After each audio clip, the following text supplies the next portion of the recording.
We're four friends with hot takes on food media. And we're here to review and recap all kinds of food shows in bite-sized seasons. Plus, virtual potlucks, cooking adventures, and food memes. Welcome to Pod Appétit Gourmet Takes. Hi, I'm Amanda. Hey, it's Justine. Hi, it's LJ. And it's me, Meg. Welcome back to Pod Appétit Gourmet Takes. On the menu for today's episode, we are having a virtual potluck! Woohoo! Woo! Nom, nom, nom, nom, It's nom. a celebration!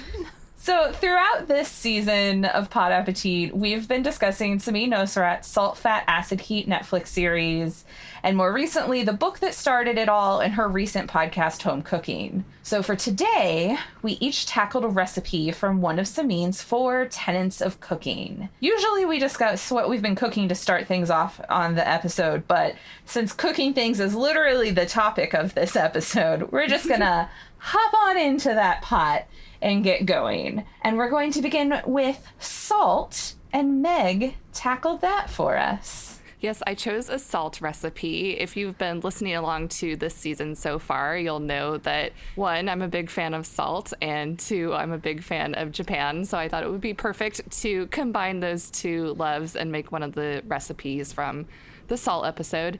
So I made the grilled onigiri with soy sauce. This was when she talked to the soy sauce maker, and onigiri is pretty much rice balls, and they're rice formed into a sort of triangular shape, actually. In Japan, you can find a lot of different fillings inside of them. They're really popular just to have as a sort of grab-and-go food. You'll find them in a lot of convenience stores, or what they call konbini. When I lived in Japan, I had it as like breakfast or lunch constantly because I wasn't really cooking for myself at all then. So I just go to the konbini, pick up an onigiri, have it for breakfast or lunch. Really convenient. A lot of people make them at home too because they make a lot of rice and it's really easy to make for a packed lunch as well. So I thought it would be fun to make, kind of nostalgic to make. It was really, really simple too. So this recipe only has rice, water, salt, and soy sauce.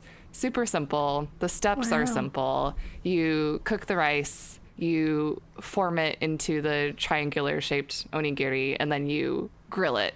So the main thing different that I did was that I don't have a charcoal grill.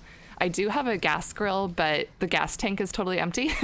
And even if it weren't, I don't know if I would have chosen to make this on the grill just because the air quality in the Bay Area has been horrendous for like the last 4 months. So I don't know if I really wanted to like contribute to that. So we discussed this a little bit before I started cooking, and we kind of agreed, oh yeah, broiling would probably do the work of a grill about the same. So that's why I decided to do. So like I said, the recipe is super simple. You start out by rinsing the rice about 5 or 6 times until the water goes clear. And the reason you do this is that it removes the starch from the surface of the grain and therefore makes the rice less gummy or clumpy. If you don't rinse your rice, you often get like gummy rice. The recipe called for short grain rice, which I thought I had.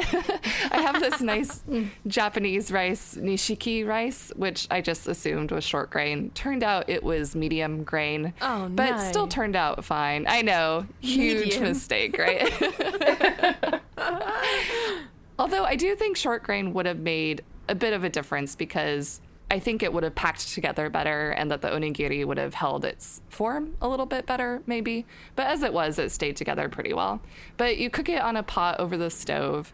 And this is kind of my main contention with the recipe. I was like, did they have me cook it over the stove just because they assumed that not everyone has a rice cooker? Which I think is a fair assumption. But I bet if you were making this recipe in Japan, you would use a rice cooker. Like most people in Japan have a rice cooker. So if I were to make this again, I think I'd just, make it a little easier on myself and use the rice cooker. But cook the rice, then let it cool on a baking sheet with parchment paper. Just let it cool for a while until it was cool enough to handle. Then you salt it, and then you form it into the triangular shapes. I also considered for a moment buying an onigiri mold or press because they do have these molds that just perfectly make these shapes. But I don't know. I've gone on record before about saying I don't really like single-use appliances necessarily. So Yeah. You can't go but I was back on pretty that proud now. of myself. What's that? You can't go back on that now. You've said it. It's on I know, record. right? I can't change my mind in light of new facts. That would be insane.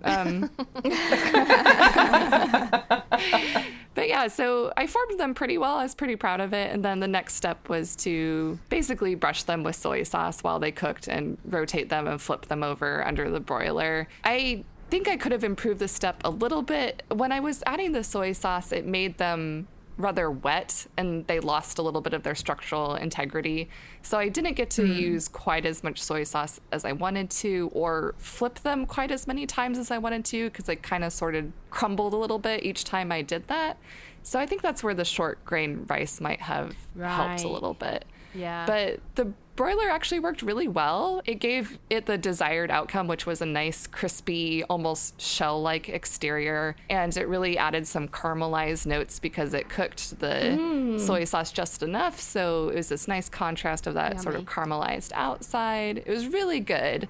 I would have liked it to get a little bit more charred. I think I could have pushed it a little bit more. But again, they started falling apart a little bit. So I kind of stopped maybe earlier than I would have otherwise. But it was really good. It made 7 onigiri when I think it was supposed to make 8. So I guess I had a big one in there or something. But my husband and I, we ate them all in the same day. So it was super good. Nice. Highly recommend. What did you serve them with, or did you just have them on their own? Just had them on their own for lunch. And I was a little bit afraid, like, oh, is this going to be too simple? Because it really is quite simple, but it was surprisingly tasty. It was good for a light lunch. If I had planned to make it with dinner, then yeah, I would have added something else. But Can we see pictures? oh yeah, Pictures. Yeah, I'm trying to imagine it in my head. I want to see these balls, Meg. show me your balls. Sorry, I'm 12. Ooh. Okay, there's 2 pictures in Slack if you click the link. That's cute. Ooh. I like it. Oh. I could eat this. So they're nice. Oh, They're man. about the size of the palm of your hand, so easy to pick up and eat. So the outside is like crispity crunchity? Yeah, Or- crispity, crunchy. It had a nice sort of shell, kind of. It was very pleasantly crispy, but the inside stayed nice and soft. They look really, really cute. Thank you. What I kind of wish is I had like a banana for scale. Not really, because I know it's just the traditional, but like a hand. Because I'm like, are they like hand-sized or are they like tiny weeny? Like, how are they? They do look, I think, tinier in this picture than they actually are. I'd say if you look at the palm of your hand, it's about the size of the palm of the hand. Ah, Okay. nice. Yeah. And I guess with the fact, I was thinking when you were explaining how you made them and the fact that the soy sauce was sort of causing them to break down a little bit, I guess you can always add more soy sauce like as a dipping sauce on the side if you wanted to add that flavor in. Yeah, for sure. And I would love to make these again with fancy soy sauce. Like we talked about in our salt episode, none of us have ever really had fancy soy sauce. I didn't even have any when I lived in Japan. All I've really had is the kikkoman, which is very popular and that you see everywhere. So that's what I used for this recipe. But I think it would be interesting with something with different flavor notes. I wanted to ask, so, I mean, obviously, like, the soy on the outside makes it crispy. Did any of the soy kind of soak down into the middle at all? It or did it a mostly little bit, stay? and there were actually a couple where I feel like it soaked a little bit too much, and maybe that's why the structural integrity started to sort of break apart, because I brushed it on, and a couple of them, when I flipped them over, I could see that the soy sauce had leaked through. So I don't think that that was ideal. Gotcha. I think it was nice to have some of the plain rice on the inside, because I didn't want just all soy sauce. You know, I wanted a little bit of the contrast with the plain rice. So I would think that it would be better to not have it soak through, in my opinion. Where can people find this recipe again? If you go to saltfatacidheat.com, they have a recipes section, and it's under the salt category, and it's called grilled onigiri with soy sauce. Do you think that this recipe is a good showcase for the salt element of her 4 tenets of cooking?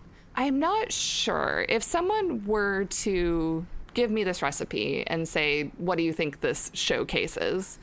I don't know if I would say, oh, definitely salt, I'd probably say it showcases rice. Rice should be a tenet.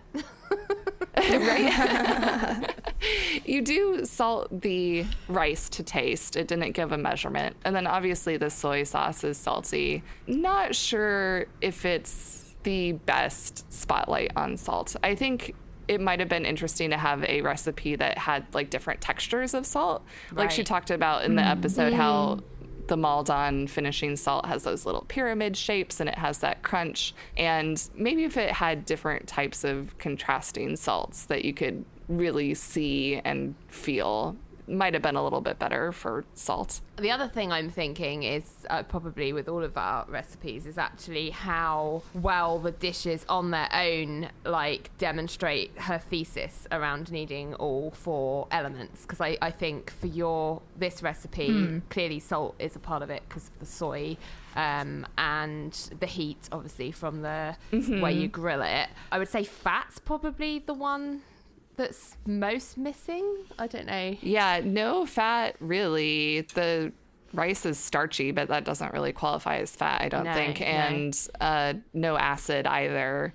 Yeah. Although I guess the soy's a bit, fermented. I don't know if that counts. It's a bit of an acidic kind of... It might have a little bit of acidity, you're right. But no, it doesn't fully incorporate all 4 elements. The fat element's absolutely missing, for sure. So I guess that's what you could add in with like a side dish or whatever you add in to complement it would probably be like something meaty or something, I don't know, fatty that would go with it. One popular filling for onigiri is salmon, sometimes salmon with mayonnaise. And so that would be a really easy way to add some fat. I did make one with filling because I had some of the katsuobushi on hand, the shaved dried fish.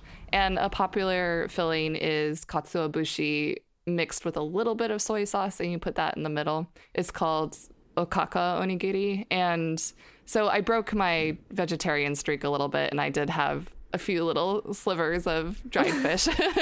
But I thought it would be good to include that since they did talk about katsuobushi in the episode as well. Would you make it again? I would make it again. It was easier than I thought it would be. I was really dreading making the onigiri themselves, the triangular shapes. I thought, oh no, I'm really gonna F this up. But it turned out better than I thought it would. And I also thought it might be a little boring since it is so simple, but it was surprisingly really, really good. And I ate all of it quite quickly. And it would be even easier if I made the rice in my rice cooker. So I do think I would make it again. I want to try it. Yeah. Yeah. Same. Realized I'm nodding along. I'm like, that's not that helpful for an audio medium. This is an audio show. Well, Meg, it just looks so good. Thank you. Yeah. Well done. Yeah, snaps to you. I can't snap. I don't. There we go. Well, I think that means we're moving on to fat, which is LJ. Yeah, I'm just finding my pics. DM those hot pics. I nearly sent you one of my cat, which is not what I made. That's not what you could. Decided to make the Ligurian focaccia that we saw her make in the fat episode in Italy. And the reason I decided to make this was I'll come on to this in a minute. I thought I had all of the ingredients, just anyway. And B, I have made focaccia. It's kind of become a bit of a lockdown go-to for me. But I've been using the Bon Appétit shockingly easy no knead focaccia, which I made way back at the beginning of the year as part of the basically baking 10-week challenge that they did. It was a Sarah Jumpel recipe, and I really liked it. I've made that a few times, and I just thought it would be interesting to compare the two recipes. It's slightly different Samin's recipe, and I was just interested to see if I could tell the difference between the tweaks that she'd made and whether I thought it was easier or harder or the outcome was better or not. With this recipe, it starts off the same way. So you bloom your yeast in lukewarm water to make sure that it's working with some honey, you can do it with sugar, but both of these recipes, the Samin's recipe and the BA recipe, both do it with honey. It worked. My yeast was alive. That's always the first tick in the box when you're making anything with yeast. And then the second step was putting together all of your dry ingredients in a bigger bowl, and the dry ingredients were all-purpose flour and some salt, essentially, which is exactly the same as what you do with the BA recipe. Now, the problem I ran into is that it's a slightly larger yield with the Samin recipe, and for some reason I assumed that it would be a similar amount of bread I'd be making, but in the BA recipe it's about 5 cups, and in Samin's recipe it's about 5 cups and a third, so a little bit extra. And I had about 4.5 cups of AP flour and I was like, God damn it. And so I was like frantically Googling, because I'm pregnant, I'm in my 3rd trimester, I'm trying not to go out to the store too much, so a lot of all my food is ordered in. So instead of asking my husband to just traipse down to the shop for like I don't know, like a cup of flour, I was Googling what other flours you could sub in, because I do have a lot of other types of flour and it just seemed silly if there was one that would work. And what I found out from the internet was that you could sub in white bread flour, which is something I don't know if you call it something different in the US, but I had a lot of that. And they said if you used bread flour for focaccia, it will just be slightly chewier. And I figured that wasn't too much of a problem, because I had the majority of the amount that I needed was the right type of flour. It was just like the extra bit. So I was just like, okay, I'll make up the difference with bread flour. Did that, then added my salt, stirred it all together. Then you add in your yeast and you just stir it with a plastic spatula to kind of just till it's like shaggy, basically. And then in the BA recipe, that's the point at which you put it in the fridge overnight, covered, for it to do its first proof. In Samin's recipe, she says to leave it at room temperature overnight. So I was like, okay, that's interesting. I will see if that makes a big difference or not. I think what happened in the proof is it did prove. The next morning I came back and it looked like it had reached the top of my plastic wrap and then kind of gone back down a bit, because I guess it had nowhere else to go. Whereas I think when you proved it in the BA recipe in the refrigerator, I think it slows that down a bit so that it doesn't quite get to the top and then go down. It sort of doesn't limit it in that way, if you see what I mean. So I don't know if that made a difference as well, but yeah, that was what I noticed. Would you say it was like deflated, or did it just... It was still, no, it was definitely still doubled. I would say it doubled in size. I just could I could tell that it had gone further and come back down, and I think that's because it hit the top of the plastic wrap and then was like, I can't go up, so I'm going to go back down again. Then at that point you then spread your olive oil, or some of your olive oil, onto a baking sheet, and then you just pull it away from the sides of the bowl and just sort of pour it out onto the pan. So there's no kneading, same as the BA recipe, although the BA recipe does give you like a folding technique to fold it over and over in oil before you then put it in the pan. So slightly different way of doing it there, but I don't think that made a massive amount of difference to how it turned out. And then with Samin's recipe, you're stretching it into the edges of the sheet, just really gently. So you just sort of lift your hands underneath the dough and pull it out, and you kind of do that over the course of about half an hour, just to make sure that it stays stretched, because obviously once you've done it once, it wants to shrink back, so you just keep pulling it out. And then once it seems to stay at the size of your baking sheet, you then dimple it by putting your 3 fingers in, and that was the bit where I was really feeling inspired by the TV show, because I was just like imagining like the slow motion of that guy, like it was like, oh yeah, this is the good stuff. I did it so perfectly. What I did notice is because you're doing it in a baking sheet, it's very shallow. For me, I felt like I couldn't it wasn't deep enough for me to get the dimples to really stay prominent. Because they would I'd put the dimples in and they look like they were there, and you can see in one of my photos, before it's cooked, the dimples look like they're there, but then like 10 minutes later, they'd kind of lost their definition. And I think that's the shallowness, because in the BA recipe, you do it in a deeper dish and you just sort of jab your fingers in, and they kind of seem to keep their definition better, because I guess there's more depth for your finger to go in. So I thought that was interesting. Back to Samin's recipe, you do your dimples and then you pour a brine over the dough.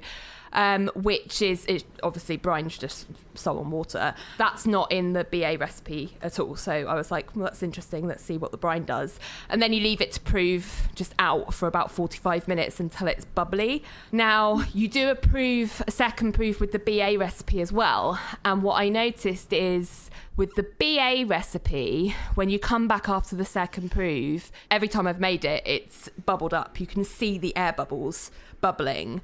With this one, I could see when I was dimpling it, there were air bubbles.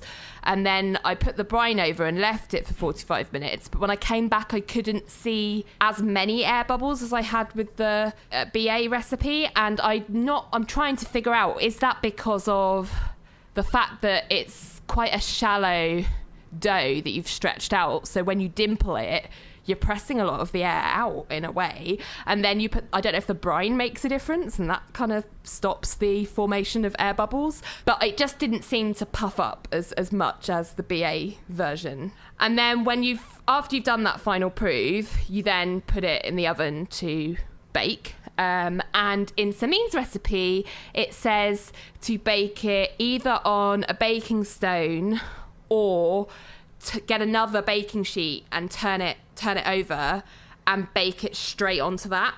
The size that dough needs to be was such that I was already using my biggest baking sheet, and so any other baking sheet I was going to use to put in the oven to preheat would have been, the surface area would have been like just smaller than the surface area of the dough that I'd made, and I didn't want it to go in and like droop, because that would be weird. And I don't have a baking stone because I'm a normal human being, so I was like, well, I'm just gonna bake it in the baking sheet that it's in.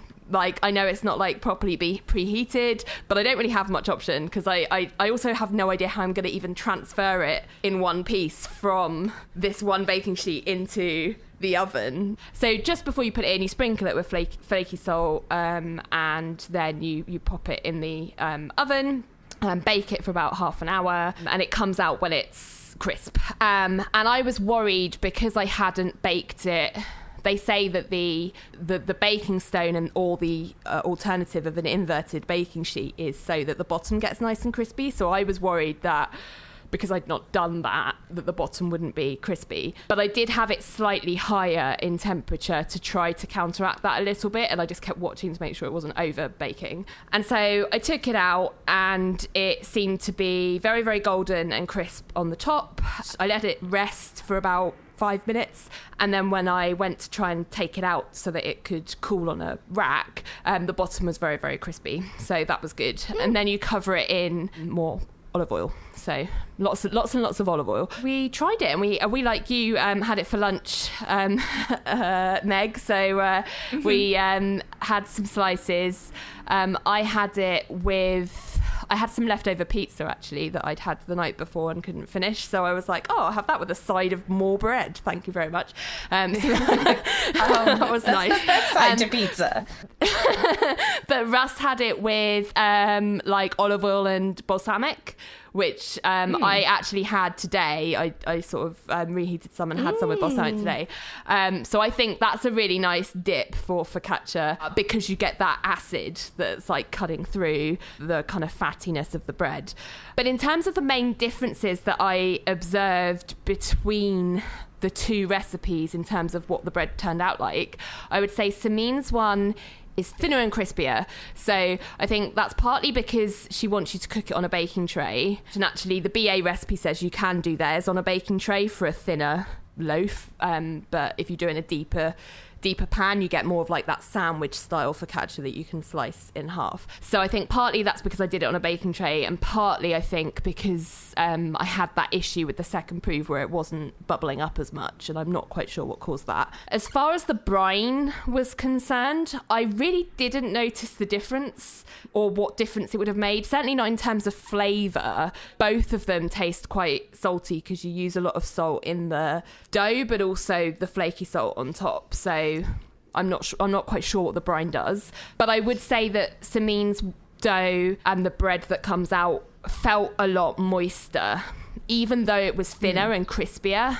I think she uses a lot more oil than the BA recipe, so I think that helps. You know, I had some more today and it was still like really juicy and delicious, and you could taste that olive oil. So yeah, it was just quite interesting. So I'm glad I made it. I would say Samin's had some. Her recipe's a bit more of a faff than the BA one, which the BA one is called shockingly easy, so you'd expect that, I suppose. But I guess in terms of outcome, it would be interesting to see if the BA one, if you did that in a baking tray as opposed to a deeper dish, whether you'd get a similarly kind of thin, crispier loaf or not. And it was delicious. I just don't know if it's necessarily the easiest way of producing that outcome. How many bottles of olive oil do you need to purchase to make this focaccia? Well, it depends how much you want to use as like a dipping sauce. There's a quarter cup goes in the dough itself, and then there's more that goes kind of in the pan and then finishing afterwards. So I'd say definitely about half a cup. So if push came to shove and someone said you can only make the shockingly easy focaccia or Samin's focaccia for the rest of your life, which one would you choose? I'd do the BA one. I think it's easier. Wow. I know. Our Samin episode show. The disrespect. No, I'm really glad that you did this, because I had also made the shockingly easy no knead focaccia by BA and really enjoyed it quite a lot. Yeah. And I was curious about all the things you were curious about, like what's the difference, which one's easier to make. So I'm really glad you made it, because you've done the entire experiment for me. And I do tend to like bread in general that is chewy and soft over thin and crispy. So I don't know if I would ultimately make this recipe, although it does look really good. And the brine is really intriguing. I'm a little sad that it didn't really add anything, because that was the main difference that I was like, oh, that sounds really interesting to me. And I remember when she showed them doing that in the show, and I was like, oh, I've not seen that before. I wonder what that does. And so I was kind of disappointed that I couldn't tell what it had done. Maybe it would be interesting to do another experiment where you use the BA recipe but add in the brine step and see what that does. Exactly. I don't know. So yeah. I can foresee future focaccia experiments in my Future focaccia. in the coming months. Of the future. Was this focaccia recipe in the book? No, it's not in the book, but it is on the saltfatacidheat.com website. It looks delicious. The photos are really lovely. I like the golden crust. Yeah, but you see in the baked version how the dimples have just disappeared completely. Are there still dimplage? I feel like I can see them. Oh, but okay, that's yeah, very maybe kind. not super pronounced. Do you think that this recipe encapsulates the fat lessons? I think that it does, because you, with a good focaccia, certainly, you can't do it without a decent olive oil, and it just, that olive oil taste is all the way through, and it's absolutely delicious. And it's like moist and chewy and pillowy with a crispy top, and that's all thanks to the olive oil. So I think it is a really good showcase recipe for that type of fat, certainly. I think it's obviously, when we think about the question I asked Meg in terms of does it showcase all four pillars of Samin's thesis, no, I think there's no acid, which is why I wanted to use it balsamic vinegar to dip it in with, because I think it goes really well and it cuts through all of that rich kind of oil. Salt is all the way through it, so it definitely ticks that box, and heat, it ticks that box as well, because obviously you've baked it. But yeah, I would say you definitely need something acidic with it to really showcase those 4 things. All right, we are going to take a quick break, and then when we return, we will dive into acid. Not literally.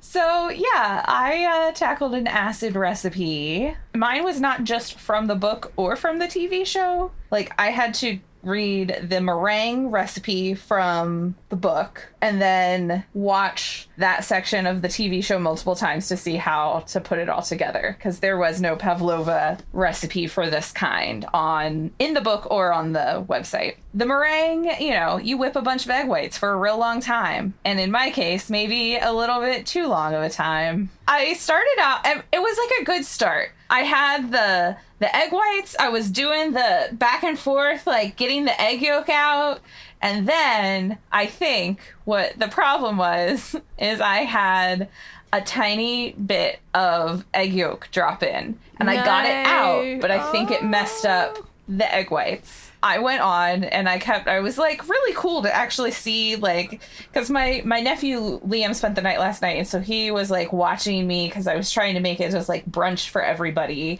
He's like, we're just gonna eat egg whites, and I was like, it's gonna change, like I'm gonna do something. He's like, okay. Like, he seemed so skeptical about me doing this at all.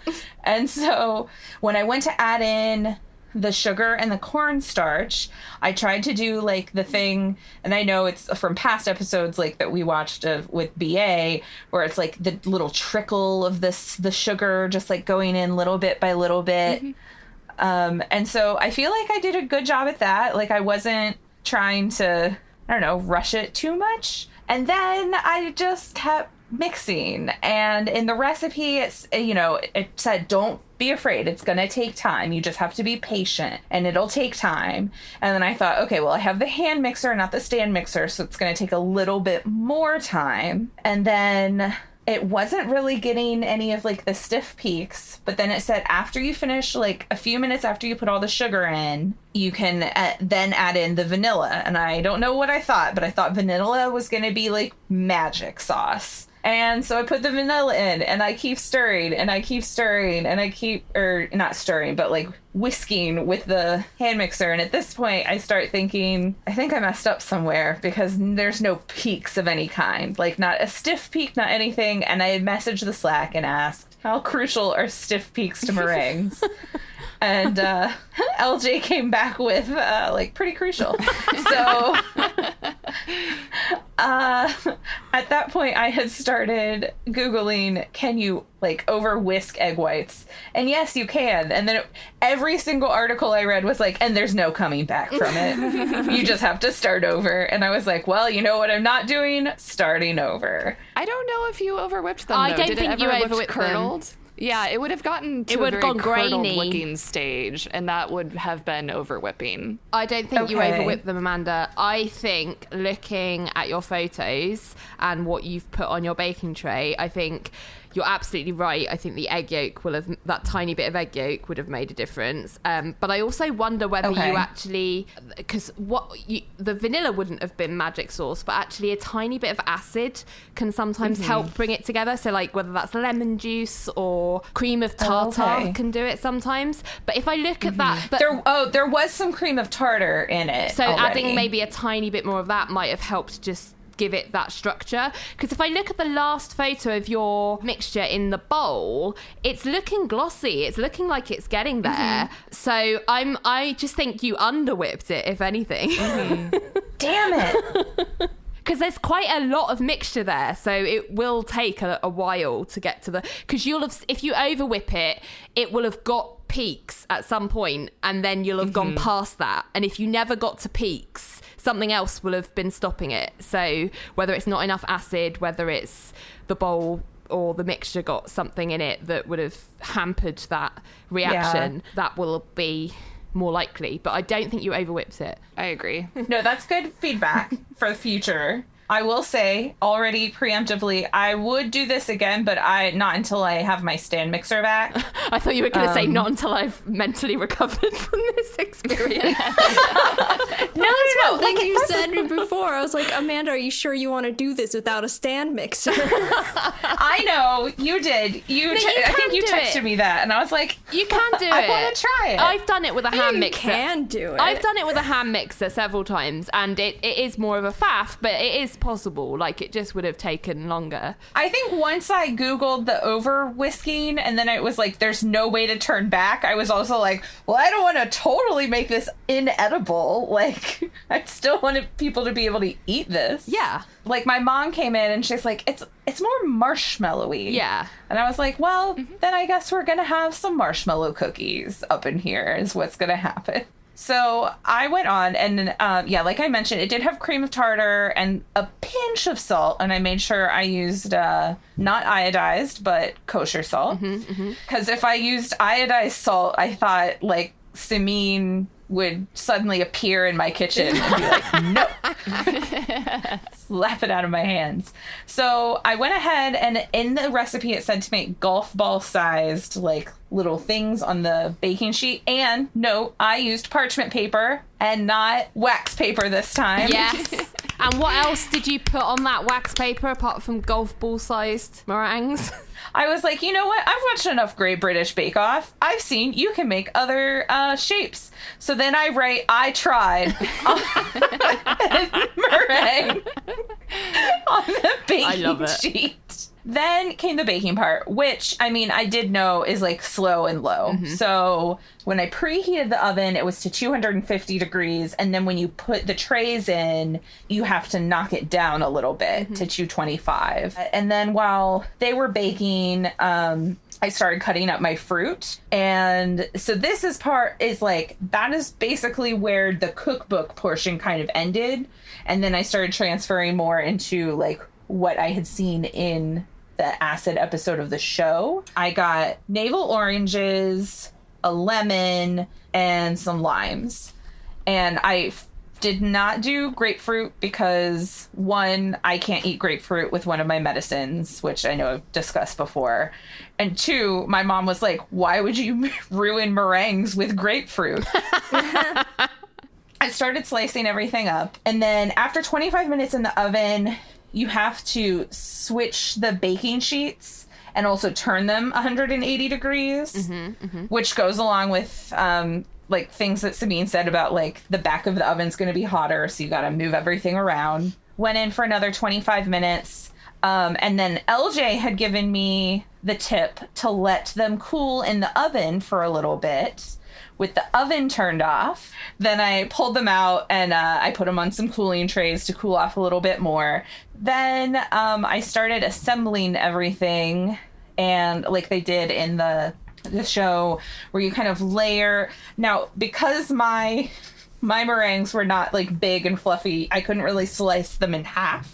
And have like a marshmallow pillow in the middle. So I just kind of like layered them in with the citrus slices. I was going to try to grate some like dark chocolate on top because we have a ton of dark chocolate, but we could not find our grater. And I said, you know what? That's okay. Yeah. Plus, I had tried a piece of the lime and it was really, really tart. And so I was like, I think I was going to pass on the lime zest because it seemed like we were a little limey anyway. So then I just drizzled the honey, and I had organic raw honey. And I have to say, like, the honey really brought it together. Right. Because I tried just like a slice of lime with one of the meringues, and it was pretty good. But the honey, like with the orange or the lemon, and I don't know, it brought it all together. And like when you had all three flavors in your mouth of like the meringue and the honey and the fruit, it was just such a wonderful balance. How would you describe the consistency of the meringues once it was all said and done? I do think, like, I mean, it was, as you could see, like they were a lot thinner than the ones in the show, but they still had that like crispy outside and then more chewy inside. So like they still did that consistency, they just weren't super thick. They just weren't puffed. And in the I tried that I dotted the I, and that was the first thing is my nephew Liam was like, I want to eat the I dot. And so I let him have that. And he was like, it tastes good, so it doesn't matter if it's right. That's all that matters is it tastes good. And I'm just like, oh, child, I love you. It's true. It's true. It's true. My sister was like, I don't know if Paul Hollywood would agree, but we'll see. Who cares about him? Well, Paul Hollywood doesn't know what he's talking about half the time. Well, Well, I think this looks like a huge success. Were you happy with it in the end? I was. Have you ever heard of a dish called Eton Mess, Amanda? No. Okay, so this is a British dish that is great because it doesn't matter how your meringue turned out because you crumble them up anyway. So that's what I do with meringues that maybe don't look the best but still taste okay. I make Eton Mess, which is essentially, and you could probably do it with any fruit, so, you know, use what you've got, but you crumble up your meringue, so it's in like shards and pieces, and then you have like, you layer it with like whipped cream, sweetened whipped cream, and strawberries traditionally, and you just kind of, it's just like, it is what it's just like a bowl of meringue and cream and strawberries. You could have quite easily, because I think this pavlova that Samin has put together as a recipe, to me it's not a traditional pavlova, because traditional pavlova you usually do in one big meringue piece, and then you layer your fruit in the middle like a cake almost, but made out of meringue. This to me is like a deconstructed pavlova, her recipe, which I think you could just as easily do with like crumbled up meringue, and it would taste just as good. Just like make up a new dish. Pavlova mess. Now I'm thinking about that Eton Mess I had at Dishoom, and now I'm just sad because I want more. You can make it a home egg. Amanda, tell me a little bit more about the honey you used, if there's any more to say about it, because you have so many honeys. So why did you like choose the one that you did? Well, I chose the one that I did because it's the one we had at my mom's house. I have a bunch of different honeys I don't have here. And then I got home to my mom's the next day and went, oh no, I forgot the honey. So in an ideal world, which of your honeys would you have chosen? I think in an ideal world, I maybe would have chosen the orange blossom honey. Yeah, nice. To complement the other citrus flavors and to really like lean into the acid part of this dish. But I think the one that I used, I was very pleasantly surprised with it. It was very, very good. No, it looks delicious. Well, I think this was very ambitious, and I think it turned out well because, as you can see, LJ sent a lot of notes, and there are a lot of notes about making meringue, and I'm pretty impressed. Meringue is not a beginner dish, so if you can make a half-decent meringue, which I think you did, there's some things you could do better for next time, but I think everyone's first time making meringue, that's what happened. Like, certainly, the first time I tried, I dumped all the sugar in one go and had to start again because it just wasn't going to go anywhere. So you got something out of it. It tasted good. That is a huge win for the first time making meringue, I think. And even my sister Faith, she was like, this tastes like meringues. And I was like, that's what they are. So that was exciting. Nice. So there you go. It's really good. I couldn't tell from the photo, but did you supreme the citrus? I just wanted to say the word supreme because it's a silly word for a silly technique. Is that where you take off all the membranes? Yeah. No, I did it on some of it, and then it started like literally crumbling, and I was like, ugh. Fancy way to get rid of half your fruit. Yeah, I can't say that I've done it often, if ever. I'm too lazy. Especially because I knew I was also going to be feeding it to my nephew as part of brunch. I didn't want it to be so deconstructed that he was like, I don't know what this is. Right. No, I think you can be very proud, Amanda. I'm very proud of you. Do you think it was a good acid dish? I do think it was a good acid dish. Obviously, I used all citrus fruit. And then, as we learned in the acid episode, you have the honey that is very acidic. So I feel like it did really highlight acid. And then I've been thinking about like whether it used all four combination of like the salt, the fat, the acid, and the heat. And I mean, obviously it did heat because I baked them for like an hour. There was a pinch of salt in the meringues. I don't know if that fully counts as salt, but it was just like a little tiny pinch. And then the fat, I don't know that there was really that much fat in this recipe. No. In an eaten mess, I guess the cream would be the fat, wouldn't it? If you had something creamy in there. But yeah. This one doesn't. Cream was an optional thing. Yeah, I was going to say in traditional pavlovas, which I think of with the berries, you have the kind of the cake meringue, like the meringue base, and then you've got whipped cream, and then you put berries on. So yeah, I guess that would. But this is a different take on meringue that doesn't have. Oh yeah, that. didn't they make a creme anglaise in the show, or am I misremembering that? They put just like a couple spoonfuls of slightly sweetened cream. Ah, that would have been fat. Yeah.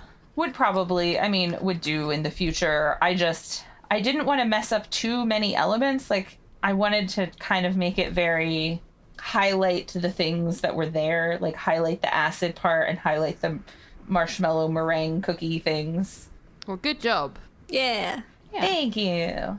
And then, Justine, how did heat go for you? Too long. Okay, so I made something from the cookbook.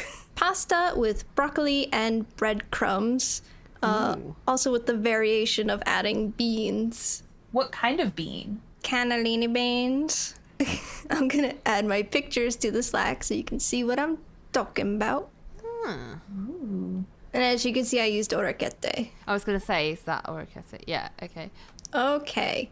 I'm so hungry right now, you guys. I didn't have my morning shake and I'm just starving. Welcome to our food show. I find it interesting that in the book, the little like paragraph where she introduces the dish, she says, "This is the dish I cook when I've got no juice left at the end of the day. I pretend to choose to eat a bowl of noodles dressed in broccoli sauce because it's virtuous. In reality, I choose it out of pleasure. The depth of the brown onions, the umami left by the extravagant dose of Parmesan, and the sweetness of the softened broccoli add up to an unexpected dose of luxury. While Tuscan peasants historically use breadcrumbs as an economical alternative to cheese for garnishing pasta, I support the use of both for crunch and flavor. Don't discard the broccoli stems. They're often the sweetest parts of the plant. Just remove their tough skins with a vegetable peeler, slice them, and then cook them alongside the florets." The part where she says, "This is the dish I cook when I've got no juice left at the end of the day," intrigued me until like actually doing it, where things take, 15 minutes to brown your onions, 20 minutes to get the broccoli cooked down, plus 12 more minutes for pasta. I did start making this at 7 or 7:30, I can't remember, and then ended up eating at 10 o'clock. What? So, oh wow.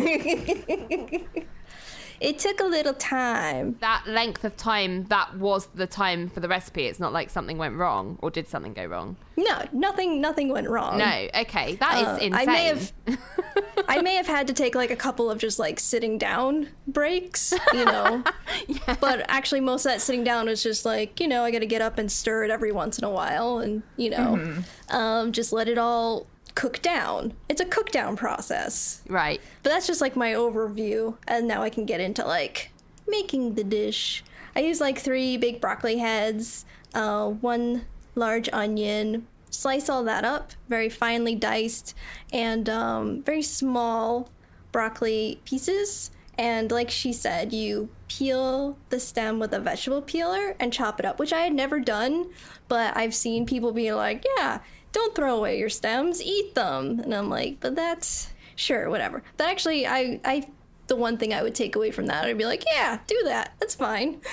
I like the peeling part, because I've tried to chop them up and eat them before, and I'm like, they're still tough, but that makes sense. Mm-hmm. You gotta peel them first. So I used my Dutch oven as where I'm making my sauce, and then I got my big pot of my salted like the sea water for my pasta. So I'm boiling my water, and then I have my Dutch oven and it's got my avocado oil in the bottom. So I add in all my onions, pinch of salt, and a teaspoon of pepper flakes, which added a little bit of heat to the dish. Like, you can adjust that and add more if you want more heat. You let the onions sit there until they start to brown, and then you reduce it down once they do, and then you just watch it and stir occasionally, about 15 minutes just for the onions to get that translucent and golden brown themselves. You move those aside and add 3 minced garlic cloves in the middle, and then you start browning the garlic, and when that starts to kick off, like 30 seconds, you add that into the onions so they don't get burnt. While that's going, after that, you actually take the broccoli pieces and put that in the boiling water and cook those for 5 minutes to blanch them. And then when that's done, that's when you can take them out and put them directly into your pan with the oven, with the onions. Yeah, it says increase the heat to medium, continue to cook, stirring occasionally until the broccoli begins to break down and combines with the onions and your oil into a sauce, about 20 minutes. And if it does appear to be dry, like to further us along, you just take some of that pasta water and add it into the pan to keep it nice and moist. What she says you're looking for is saucy. So you're just kind of like just watching it and waiting for it to happen, and I was like punching my broccoli pieces to make sure that they cut down to a mush. I want broccoli paste. So I'm letting it cook down, but stirring it so everything goes evenly, adding some water. It's a process. It wasn't a hard process. It's just as she says, flavor takes time. Doing this breakdown takes time. And it's all science. So at this point, once your broccoli really starts to break down, starts to look saucy, which I think took a little bit of extra time for me, more than the 20 minutes. So maybe another 10. I don't remember. I wasn't quite looking. It's more dish dependent, like how much broccoli you're using, what you have it in.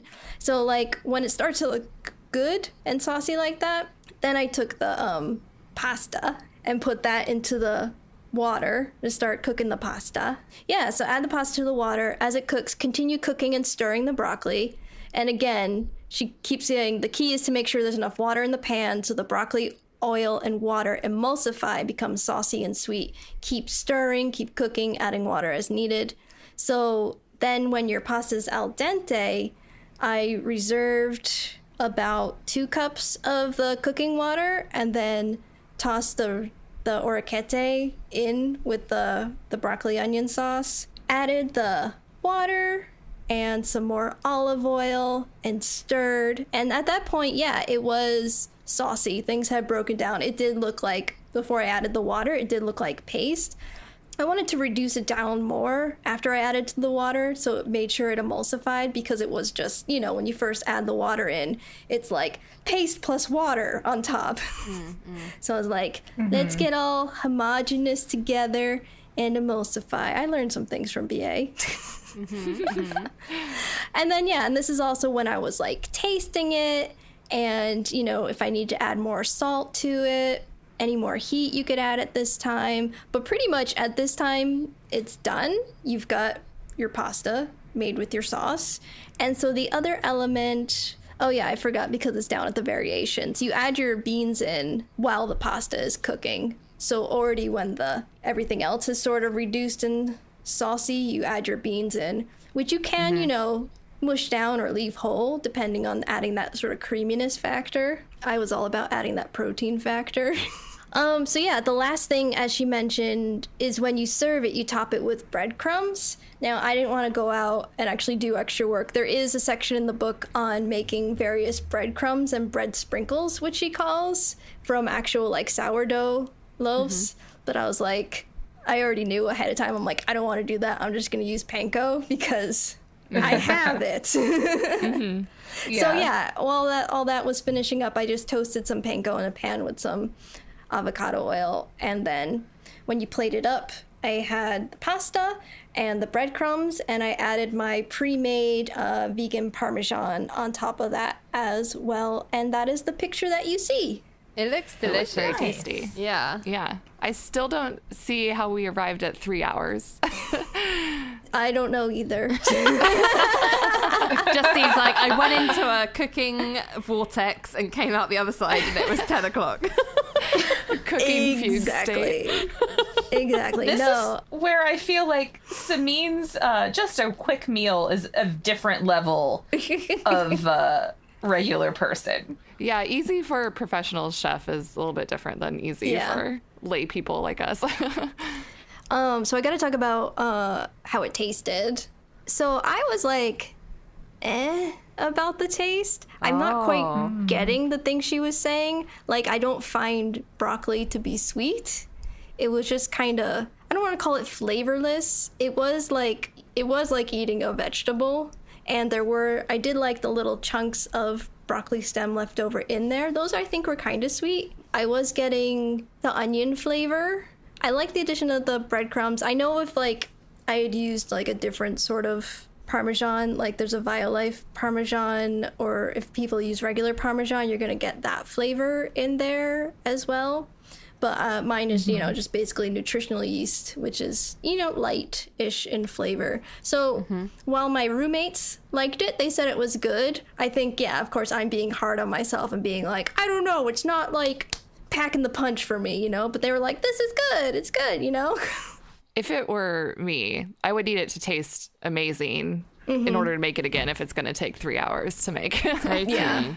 Well, so it wasn't quite clear to me when you said that your goal was to make it into a vegetable paste. Is that what the recipe called for? Or is that you being like, I want a vegetable paste?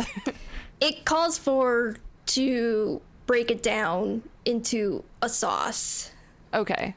There are still like chunks in there. That's the other thing with like, in her book, there's no pictures. So Yeah, I was going to say, actually, I found that really hard. I like to see pictures of recipes so that you can at least know what you're aiming for. So that is quite difficult. I will say I had made a similar BA recipe before. It was the vegan pasta where you take vegetables and reduce down to a sauce, except that one was with the cannellini beans to make like a cream sauce. And that one also I kind of found lacking in flavor as well. So maybe I should just like stay out of this genre. Or add more This salt. one kind of looks like BA's Broccobolo. Yeah, which I wasn't a fan of that concept at all. Broccoli's not my favourite vegetable, I have to say. So, but I would say it looks really good on the plate. It looks really professional. And I love the idea of, and I don't do it enough, and I could do because I always have some knocking around, but like breadcrumbs as a topping on pasta. I know it's a thing. It's just not something I think of to do ever. So I need to do it more. I liked it. It did add that textural element that was good. And broccoli is one of my favorite vegetables. Yeah. I think panko was a good choice. I may have missed it. Did she recommend this type of pasta, or was it just kind of choose your own pasta shape? Orecchiette, penne, linguine, bucatini, or spaghetti. So lots of options. yeah, I any really like pasta. the pasta you chose. That's one of my favorites. Yeah, I like that pasta. I think it's good with that sort of sauce. It's like you can get the little surprise crunch in there. Yeah. Yeah, it got a did little do that.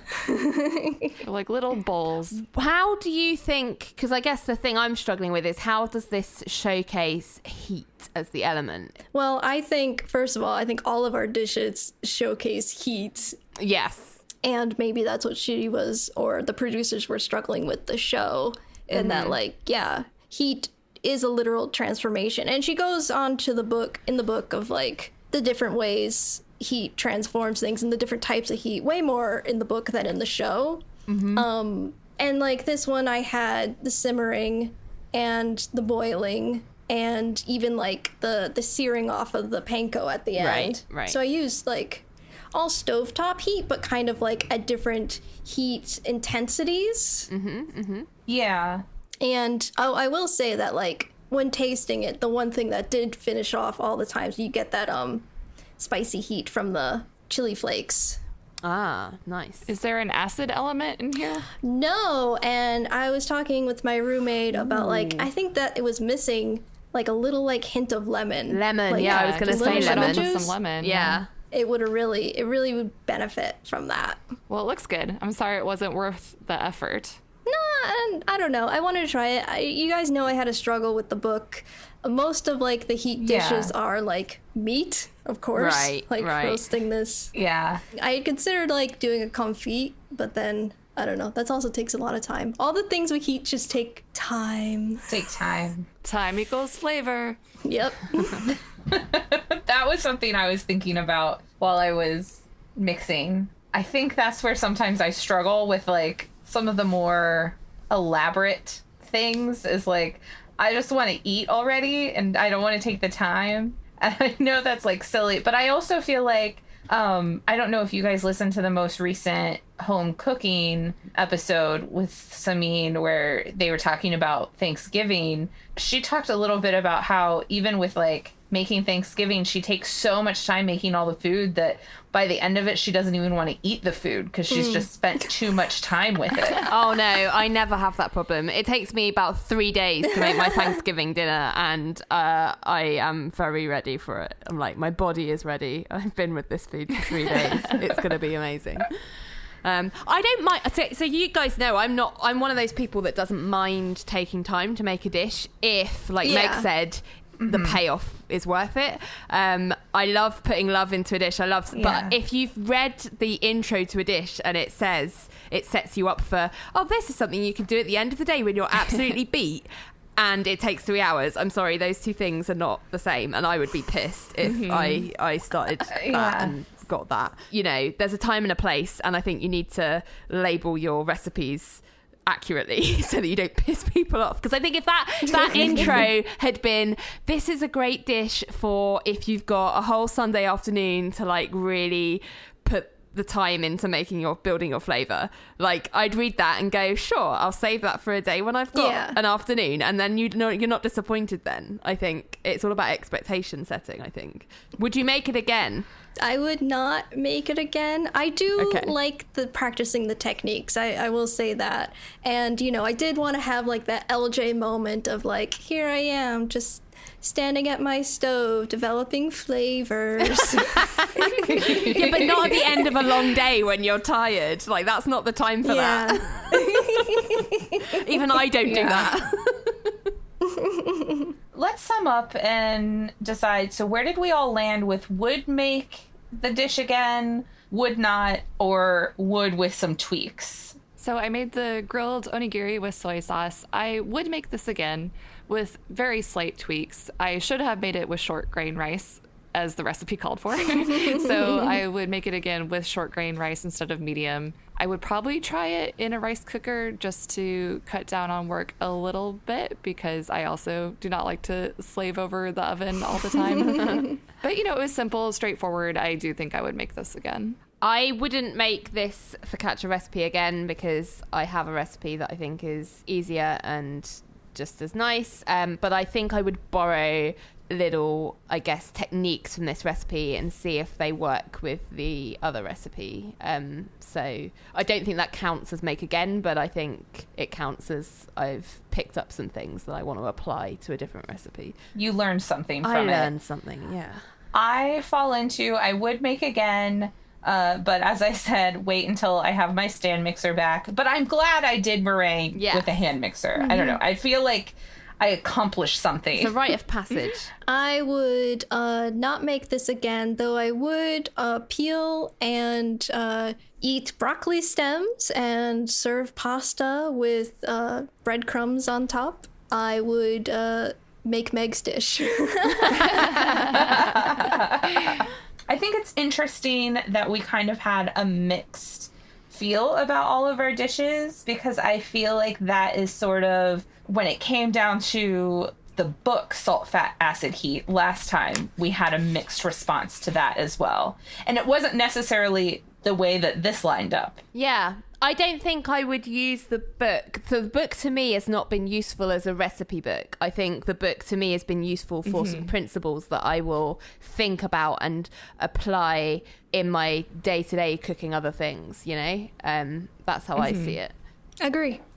Yeah. And we want to hear from you, listeners. Please let us know if there's anything you've made along the way, salt, fat, acid, heat-wise. Share those pics with us on Instagram and Facebook and Twitter. And since this is a longer episode and we just had such a stirring conversation, we're going to go into a little mini back burner today. The tiniest ring on your burner. The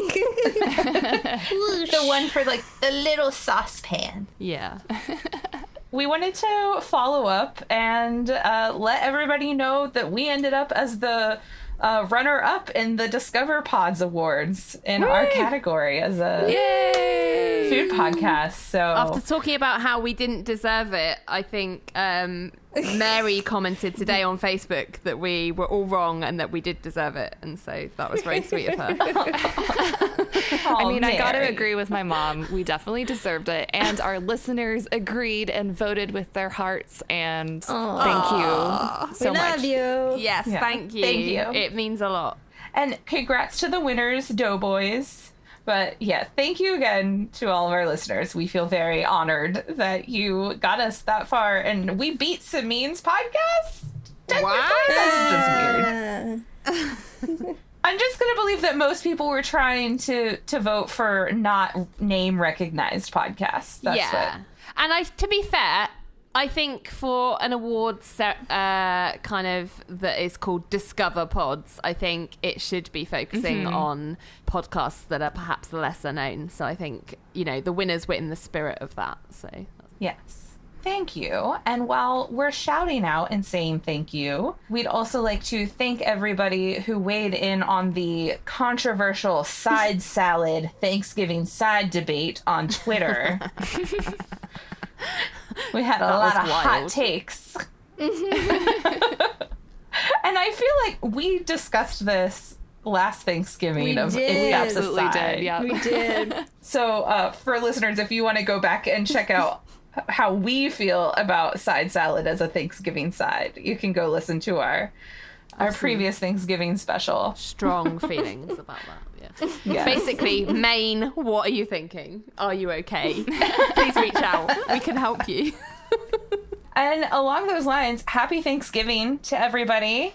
Because this is going up the week of Thanksgiving. So share your pictures of your Thanksgiving dinners with us, and we'll share ours as well. Even if it's just a box of microwave mac and cheese. For real. It's a weird Thanksgiving, so let's all be together online. Together. Yeah. Online. I'm Online. literally Yes, online. I'm literally just cooking for me and Russ this year, and I haven't managed to like cut down my menu at all, which I think is interesting because I'm like, but I don't want to lose that. I don't want to lose that. It's not Thanksgiving if we don't have that. So I think I'm going to be eating Thanksgiving food for a long time. Like, LJ, are you going to have Thanksgiving food until Christmas? Yeah, I'll like mush it up and be like, here you go, mashed potato. Yeah.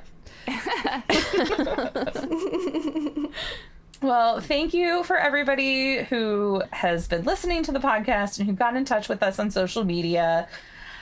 This week, we're going to share a review from nobody. Yeah. But please go ahead and send us a review, and we promise we'll read it in this spot right here. We have a whole spot for it in the podcast. If you're thankful for Pod Appétit, you can leave us a review. Yeah. Thanksgiving gift. That would be amazing. Well, thanks for listening to our Salt, Fat, Acid, Heat podcast. Next time, we're starting a new season. We are going to be discussing the newest season of the Great British Bake Off. Woo! Or, if you're in the US, Great British Bake Show. British face intensifies. I'm very excited that we've chosen this. So our next episode will be covering the first 2 episodes of this current season of Bake Off. Yeah, and I can't wait. Get ready. On your marks, get set. Break! Thanks for listening to Pod Appétit Gourmet Takes. We'd love to hear from you, so find us on Twitter and Instagram at pod_appétit. And on Facebook at Pod Appétit Podcast. You can also email us at podappetitpodcast@gmail.com and find all of our episodes on our website, podappetitpodcast.com.